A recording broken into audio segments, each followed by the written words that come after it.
ایک بزرگ تھے، لوگ ان کو اپنے علاقے میں ہر سال افطار کی دعوت پہ بلاتے۔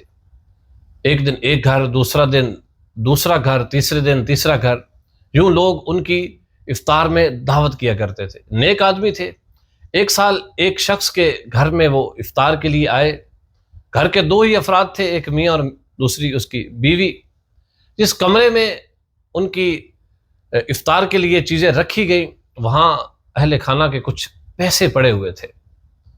وہ بزرگ آئے، انہوں نے افطار کیا اور وہاں سے تشریف لے گئے۔ بعد میں اس شخص نے دیکھا کہ ہمارے ادھر پیسے پڑے تھے اور وہ پیسے اب موجود نہیں ہیں۔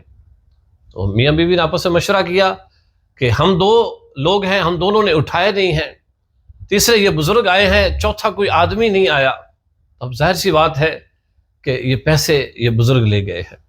اب انہیں اس بات پر شرمندگی بھی تھی کہ ہم کس طرح ان کو چور کہیں کہ یہ اتنے نیک شخص ہے۔ انہوں نے ایٹ لاسٹ فیصلہ کیا کہ ہم آئندہ ان کو اپنے گھر دعوت پہ نہیں بلائیں گے۔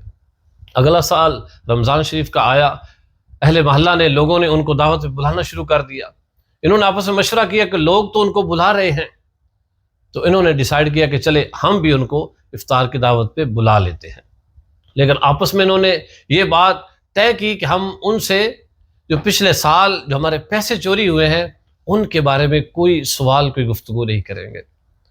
یہ طے ہوا۔ جب وہ بزرگ آئے، کھانا کھایا، اس آدمی سے رہا نہیں گیا، اس نے کہا کہ حضور آپ سے گزارش کرنی ہے، آپ ناراض نہ ہوئیے گا، پچھلے سال جب آپ کھانے کے لیے ہمارے گھر دعوت پر تشریف لائے تھے تو ہمارے پیسے ادھر رکھے ہوئے تھے، جب آپ یہاں سے چلے گئے تو پیسے موجود نہیں تھے۔ میں آپ کو چور نہیں کہتا، مگر آپ کے علاوہ کوئی شخص اس کمرے میں داخل نہیں ہوا۔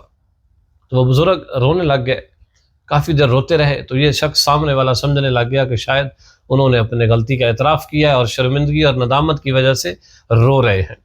تھوڑی دیر بعد بزرگوں نے فرمایا کہ بیٹے آپ وہ سامنے الماری میں قرآن مجید رکھا ہوا ہے، آپ اس کو اٹھا کے لائیں۔